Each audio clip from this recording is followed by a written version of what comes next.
بسم اللہ الرحمن الرحیم۔ ناظرین کرام السلام علیکم ورحمۃ اللہ وبرکاتہ۔ نحل اسٹوڈیو کے پلیٹ فارم سے رمضان المبارک کی بابرکت گھڑیوں میں مضامین قرآن کا خلاصہ لے کر آپ کی خدمت میں حاضر ہیں 22ویں پارے کے ساتھ۔ 22ویں پارے میں سورہ احزاب کنٹینیو کرتی ہے اور اس کے آغاز میں 40ویں آیت میں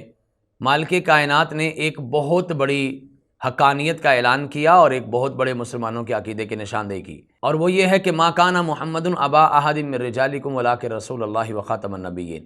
یہاں پہ یہ واحد قرآنی آیت ہے جہاں ڈائریکٹلی رسول اللہ صلی اللہ علیہ وسلم کی ختم نبوت کو کلیم کیا گیا ہے۔ نبی پاک صلی اللہ علیہ وسلم کے بارے میں یاد رکھیں کہ باقی انبیاء کرام کو ہم اللہ کے رسول مانتے ہیں، نبی مانتے ہیں، اور پہلے بھی نشاندہی کی گئی تھی کہ مسلمان دنیا کی واحد قوم ہے جو اللہ کے تمام نبیوں کا برابر احترام کرتے ہیں۔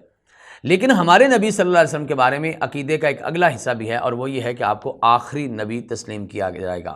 وہی نبی کے جن کے بارے میں تمام کے تمام انبیاء کرام اپنی امتوں کو بتاتے چلے گئے، وہی نبی کے جن کے لیے ابراہیم علیہ السلام نے 2800 سال پہلے دعا کی تھی، وہی نبی کے جن کے بارے میں حضرت عیسیٰ علیہ السلام نے اس سے متصل پہلے اپنی امت کے لوگوں کو آگاہ کر دیا تھا اور باقاعدہ آپ کا نام تک بھی بتا دیا تھا۔ حضرات، یہ ختم نبوت جو ہے یہ مسلمانوں کے ایمان کا بنیادی حصہ ہے۔ اپنے بچوں کو بھی یہ سمجھایا کریں اور اپنی آنے والی نسل تک یہ عقیدہ جو ہے اس کو بڑی پختگی کے ساتھ منتقل کریں، چونکہ آج چاروں طرف اس پر قدغن لگانے کی کوشش کی جا رہی ہے۔ بیگانے تو بیگانے، اپنے بھی اس کے بارے میں وہ مضبوط اور ٹھوس موقف نہیں رکھتے جو کہ ایک مسلمان کا ہونا چاہیے۔ حضرات، ختم کا معنی ہوتا ہے مہر لگانا، بند کرنا، سیل جسے ہم کہتے کر دینا، یا کوئی کام کر کے بالکل فارغ ہو جانا ہے۔ نبی کریم صلی اللہ علیہ وسلم کی ختم نبوت سے مراد یہ ہے کہ اللہ تعالیٰ نے انبیاء کرام کا جو سلسلہ حضرت آدم علیہ السلام سے شروع کیا تھا وہ آپ پر آن کے ختم ہو گیا۔ اب آپ کے آنے کے بعد نہ کوئی نبی آئے گا نہ کوئی رسول آئے گا، اور انہی کی نبوت کو آپ فالو کرنا پڑے گا قیامت تک۔ ناظرین کرام، نبی کریم علیہ السلام نے خود بھی کئی ایک جگہوں پر اپنی ختم نبوت کے بارے میں اشارے دیے ہیں۔ ویسے قرآن مجید میں کہا جاتا ہے کہ سینکڑوں آیات ہیں جو انڈائریکٹلی رسول اللہ صلی اللہ علیہ وسلم کی ختم نبوت کو ثابت کرتی ہیں۔ آپ نے خود فرمایا کہ لا نبی بعدی ولا امت بعدکم، میرے بعد کوئی نبی نہیں آئے گا اور آپ کے بعد کوئی امت نہیں آئے گی۔ پھر اس کے ساتھ آپ نے یہ بھی فرمایا کہ کانت بنو اسرائیل تسوسهم الانبیاء اذا ہلک نبی فخلف نبی الا انا لا نبی بعدی ولا امت بعدکم، کہ انبیاء کرام میں ایسا ہوتا تھا، بنی اسرائیل کے انبیاء کرام میں، کہ وہ اپنی امتوں کی قیادت کرتے تھے۔ جب ایک نبی فوت ہو جاتا تو اس کو ریپلیس کرنے کے لیے، اس کی جگہ لینے کے لیے دوسرا نبی آ جاتا۔ لیکن میرا معاملہ اس سے مختلف ہے، اور وہ یہ ہے کہ میرے بعد کوئی نبی نہیں آئے گا۔ ہاں، آپ نے فرمایا کہ خلفاء جو ہیں وہ ضرور نبوت یہ جو سرفراز ہوں گے اس سے، اس کے تاج سے، حکومت کے تاج سے، اور وہ خلفاء مسلمانوں کو آگے کیری کریں گے اور مسلمانوں کی رہنمائی کریں گے۔ نبی کریم علیہ السلام نے کبھی کبھار اس طرح بھی فرمایا تھا کہ میری اور سابقہ انبیاء کرام کی مثال جو ہے وہ ایک عمارت کے جیسی ہے جو ساری حسین و جمیل بنائی گئی ہے، لیکن اس میں ایک اینٹ کی جگہ چھوڑی گئی۔ لوگ اس کو وزٹ کرتے ہیں، اس کی خوبصورتی پہ داد دیتے ہیں، واہ واہ بلے بلے کرتے ہیں، لیکن جب اس سوراخ پر نظر پڑتی ہے تو وہ کہتے ہیں کہ یہ تو سارا معاملہ ہی خراب ہو گیا، یہ اگر اینٹ بھی لگ جاتی تو معاملہ پورا ہو جاتا۔ نبی کریم صلی اللہ علیہ وسلم جو ہیں وہ اس عمارت نبوت کی آخری اینٹ ہے جو آپ نے لگا دیا ہے۔ یہ وہی عقیدہ جس میں مسلمان سارے کے سارے جو ہیں وہ متفق ہیں۔ صحابہ اکرام، ایون کہ حضرت ابو بکر صدیق رضی اللہ تعالیٰ عنہ نے تو ان لوگوں کے خلاف جہاد کروایا تھا جن لوگوں نے رسول اللہ صلی اللہ علیہ وسلم کی ختم نبوت کے بارے میں بات کی تھی۔ اللہ کا شکر ہے کہ ہمارے ہاں بھی پاکستان کے آئین میں یہ بات درج ہے کہ کوئی بندہ اس وقت تک مسلمان ہو ہی نہیں سکتا جب تک کہ وہ نبی کریم صلی اللہ علیہ وسلم کو اللہ کا آخری نبی تسلیم نہیں کر لیتا۔ یہ باقاعدہ طور پہ ختم نبوت کے چیپٹر میں ہمارے آئین اور دستور کے اندر یہ بات لکھی ہوئی ہے۔ تو ناظرین کرام، سورہ احزاب کی اس آیت کریمہ میں اللہ تعالیٰ نے دو ٹوک انداز میں رسول اللہ صلی اللہ علیہ وسلم کی ختم نبوت کو ثابت کر دیا اور قیامت تک کے لیے اس عقیدے کو لازمی مقرر کر دیا گیا۔ ایک بندہ جو اللہ کی توحید پر ایمان لاتا ہے، جو انبیاء کرام کی رسالت پر ایمان لاتا ہے، خود رسول اللہ صلی اللہ علیہ وسلم کی رسالت کو مانتا ہے، اسے اللہ کے پیغمبر علیہ السلام کی نبوت اور رسالت کو حتمی اور آخری تسلیم کرنا ہوگا، ادروائز اس کے علاوہ وہ بندہ مسلمان نہیں ہو سکتا۔ اس کے بعد اس پارے کے اندر ایک بڑی اہم بات سورہ نور کے حوالے سے بیان کی جائے گی۔ سورہ نور بھی قرآن پاک کی بڑی مشہور اور بڑی مسائل کے اعتبار سے بڑی اہم صورتوں میں شامل ہے۔ اس سورہ مبارکہ کے اندر بھی پردے کے احکامات دیے گئے ہیں۔ اس میں بھی استئذان یعنی کسی کے گھر میں جانا یا کسی کے پاس جانا تو اس کی اجازت لے کے جانا، اس کے احکامات بیان کیے گئے ہیں۔ پہلے اس کو اسپیسیفکلی رسول اللہ صلی اللہ علیہ وسلم کے گھر کے ساتھ لگایا گیا، لیکن اب عمومی عام لوگوں کے لیے بھی اس بات کو اصول بنایا گیا کہ آپ جب کسی گھر میں جائیں گے تو کس طرح داخل ہوں گے اور کون سے گھروں میں آپ، بلکہ اسلام نے تو یہاں تک ہمیں پابند کیا کہ آپ اپنے گھر میں رہتے ہوئے بھی اگر اپنی بہن یا اپنی والدہ کے کمرے میں جانا چاہتے ہیں تو آپ کو نوک کر کے، آپ کو بتا کے اجازت لے کے جانا پڑے گا۔ ایک صحابی نے جب اللہ کے پیغمبر علیہ الصلوۃ والسلام نے یہ مسئلہ بیان کیا تو سوال کیا کہ اللہ کے پیغمبر، میں اپنے گھر میں جاتے ہوئے بھی اپنی ماں سے بھی میں پوچھوں گا، تو آپ علیہ الصلوۃ والسلام نے فرمایا تھا کہ کیا تم اس بات کو پسند کرتے ہو کہ تم اپنی والدہ محترمہ کو کسی ایسی حالت میں دیکھو جس میں تم دیکھنا پسند نہیں کرتے؟ تو اس کے لیے بڑا بہترین انداز آج کے جدید دور میں موبائل فون بھی ہے، کمیونیکیشن کے ذرائع ہیں، آپ آنے سے پہلے اطلاع بھی کر سکتے ہیں، آپ آنے سے پہلے جو ہے وہ اس کے بارے میں معلوم بھی کر سکتے ہیں، آپ آنے سے پہلے ان کی اجازت بھی لے سکتے ہیں۔ یہ بہت ضروری چیزیں ہیں جو اسلام نے یہاں پر سورہ نور کے اندر بیان کی ہیں۔ اس کے بعد ناظرین کرام اسی پارے میں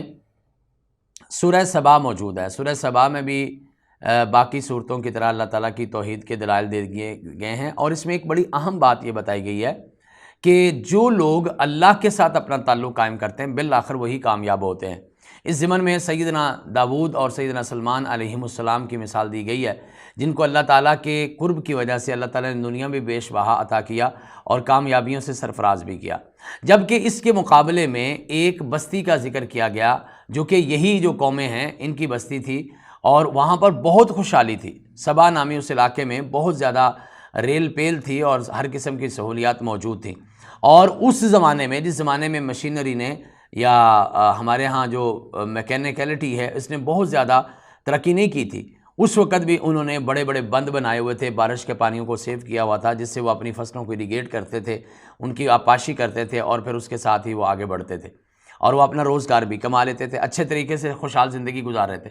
لیکن عمومی طور پہ انسان کا رویہ یہ ہے کہ جب انسان کو کوئی خوشحالی ملتی ہے کسی بھی حوالے سے، وہ علم کے حوالے سے ہو، وہ عقل کے حوالے سے ہو، وہ طاقت کے حوالے سے ہو، وہ اس کی ایون نیکی کے حوالے سے ہو، یا اس کے علاوہ وہ اس کی دولت، اقتدار اور اختیار کے حوالے سے ہو، یا اس کی شہرت کے حوالے سے ہو، عام طور پہ انسان اس قسم کے معاملات میں آ کے ڈی ٹریک ہو جاتا ہے، جیسا کہ اس قوم نے کیا۔ وہ اللہ کی نعمتوں کے ناشکرے ہو گئے۔ حالانکہ داؤد علیہ الصلوۃ والسلام کی بہت بڑی ان کو صفت یہ بتائی گئی تھی کہ وہ اللہ کے شکر گزار بندے تھے، اور اس وجہ سے اللہ تعالیٰ نے ان کو اتنی زیادہ نعمتوں سے اور اقتدار سے بھی مالا مال کیا تھا۔ ان کو بھی سمجھایا گیا، لیکن جب یہ باز نہیں آئے، وہی بند جس کی تعمیر پر یہ بہت ناز کرتے تھے اس کا ایک کنارہ توڑ دیا گیا، اور وہ ساری کی ساری جو پانی ہے وہ اس بستی میں داخل ہو گیا، اور اس کے ساتھ وہ ڈوب کے ہمیشہ ہمیشہ کے لیے نیست و نابود ہو گئے، اور آنے والی امتوں یا قوموں کے لیے ایک نشان عبرت بھی بن گئے۔ ناظرین کرام اسی پارے کی اگلی سورت جو ہے وہ سورہ فاطر ہے، جو کہ ترتیب کے اعتبار سے 35ویں سورت ہے اور اس میں 45 آیات ہیں۔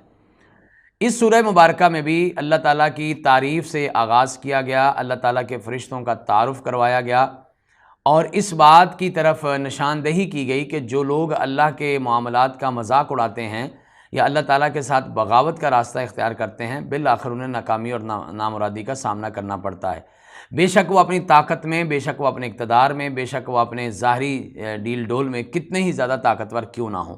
لیکن جب ان کا معاملہ اللہ تعالیٰ کے ساتھ بغاوت کا بنتا ہے تو پھر ان کو دنیا کے سامنے نشان عبرت ہی بنایا جاتا ہے۔ ناظرین کرام اسی سورہ مبارکہ میں اللہ کے بندوں کی مختلف صفات بھی بیان کی گئی ہیں، ایمان والوں کے مختلف درجات بھی بیان کیے گئے ہیں، جو بالکل ایسے ہیں جو سیدھا سادہ ایمان پر ڈٹے کھڑے ہیں اور وہ اللہ کے فضل و کرم سے کسی بھی قسم کی قربانی سے دریغ نہیں کرتے۔ کچھ ایسے ہیں جو ذرا تھوڑا بیک اینڈ پہ ہیں اور وہ اپنے عمل میں بھی اتنا آگے نہیں ہیں، اس طرح سے ان کے اعمال میں کوتاہیاں موجود ہیں، اور صاف ظاہر ہے کہ وہ اتنے زیادہ کارگر نہیں ہیں۔ اور تیسرے وہ ہیں جو تو ہیں ہی نام کے مسلمان، یعنی انہوں نے صرف کلمہ پڑھا ہے لیکن اس کے اکارڈنگلی اپنے آپ کو پرفارم نہیں کیا۔ تو اس میں پھر ان گروہوں کا علیحدہ علیحدہ سے انجام بھی بتایا گیا ہے، جیسا بتایا گیا کہ پہلے دو گروہ جو ہیں وہ تو کامیاب ہو جائیں گے، یعنی پہلا گروہ تو انشاءاللہ بغیر حساب کتاب کے جنت میں جائے گا، اور دوسرا جو گروہ ہے وہ کچھ نہ کچھ عذاب حشر اس کو قبول کر کے چلا جائے گا۔ لیکن یہ تیسرے لوگ جو ہیں جن کے عقیدے کے اندر نفاق ہے،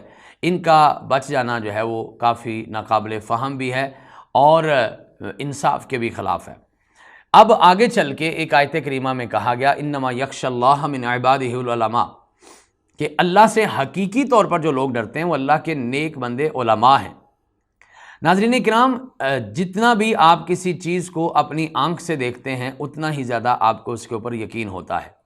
چونکہ علماء کرام اللہ کے دین کو سمجھے ہوتے ہیں، انہوں نے پڑھا ہوتا ہے، انہیں حالات و واقعات کا پتہ ہوتا ہے، اس لیے یہ اللہ کے عذاب سے زیادہ ڈرتے ہیں، چونکہ ان کو حالات و واقعات کی خبر زیادہ ہوتی ہے۔ اور سب سے زیادہ خبر رسول اللہ صلی اللہ علیہ وسلم کے پاس تھی۔ آپ نے اسی لیے تو فرمایا تھا کہ لو تعلمون ما اعلم لضحکتم قلیلا ولبکیتم کثیرا، جو تم کر رہے ہو اگر تمہیں اس باتوں کا پتہ چل جائے جو مجھے پتہ ہے تو تمہاری ہنسی تھوڑی ہو جائے اور تمہارے رونے زیادہ ہو جائیں۔ تو یہ علماء کرام کی شان ہے۔ لقمان حکیم نے بھی اپنے بیٹے سے کہا تھا حابس العلماء فإنها تزکی قلوبک وتذکر الآخرہ، علماء کے پاس بیٹھا کرو، اس سے آپ کا دل بھی صاف ہوتا ہے اور آپ کو آخرت بھی یاد رہتی ہے۔ حضرات، یہی وہ لوگ ہیں جو اللہ والے ہیں اور جن کی تعریف میں رسول اللہ صلی اللہ علیہ وسلم نے فرمایا تھا کہ اللہ والے وہ ہوتے ہیں جن کو دیکھ کے اللہ یاد آتے ہیں، جن کی بات سے اللہ کی بات نکلتی ہے، جو آپ کو آخرت کی تیاری کی فکر اور بات بتاتے ہیں، یہ حقیقت میں اللہ والے ہیں۔ اس کے علاوہ اگر کوئی آپ کو ڈی ٹریک کرنا چاہے یا اپنی دوستی کا جھانسا دینا چاہے اور اس جھانسے میں لا کے آپ کو سیدھے راستے سے ہٹانا چاہے تو آپ کو اس کے بارے میں خبردار ہونا چاہیے۔ نمبر 1 اس کا اپنا کردار کیا ہے، نمبر 2 یہ الٹیمیٹلی مجھ سے چاہتا کیا ہے، نتیجتاً اس کا پلان کیا ہے، تو اس کو سامنے رکھ کے پھر ہمیں اپنے رشتے ناتے یا دوستیاں جو ہیں وہ جوڑنی چاہیے۔ قرآن مجید کے اس صورت میں انما یخشی اللہ من عباد العلماء، یہ اس سورہ فاطر میں کا حصہ ہے۔ اس کے بعد سورہ یاسین شامل ہے۔ سورہ یاسین قرآن پاک کی چند ان صورتوں میں شامل ہے جو بہت ہی مشہور صورتیں ہیں، اور یہاں پر بھی اللہ تعالیٰ نے مومن اور کافر کا ایک تقابل کیا ہے اور کہا ہے کہ مومن بندہ جو ہے وہ دنیا میں بالآخر عزتوں سے سرفراز ہوتا ہے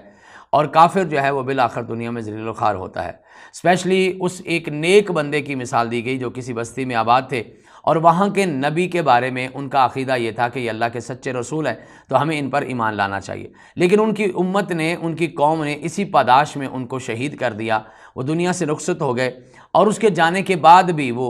یہاں تک بتایا گیا کہ وہ برزخی زندگی میں بھی محسوس کرتے تھے کہ میری امت میں کیا ہو رہا ہے، اور اس کے بارے میں باقاعدہ خواہش بھی کرتے تھے کہ اللہ تعالیٰ ان کے معاملات درست کر دے اور ان کو سیدھے راستے کی طرف گامزن کر دے۔ ناظرین کرام، یہاں پر اللہ تعالیٰ کے علم کے حوالے سے، اللہ تعالیٰ کی تقدیر کے حوالے سے، اللہ تعالیٰ کی اتھارٹی کے حوالے سے بھی دلائل دیے گئے اور بتایا گیا کہ اللہ تعالیٰ کے پاس اتنی بڑی اتھارٹی موجود ہے کہ جب بھی اور جہاں بھی اور جیسے بھی اور جتنا بھی اور جس سے بھی کوئی کام کرنے کی ٹھان لیتا ہے تو پھر کن کہتا ہے اور اس کے سارے کام ہوتے چلے جاتے ہیں۔ اور یہ سورہ مبارکہ جو ہے یہ اللہ تعالیٰ کی صفت سبحان کے ساتھ ختم ہوتی ہے اور اللہ تعالیٰ کی تعریفات اور اللہ تعالیٰ کے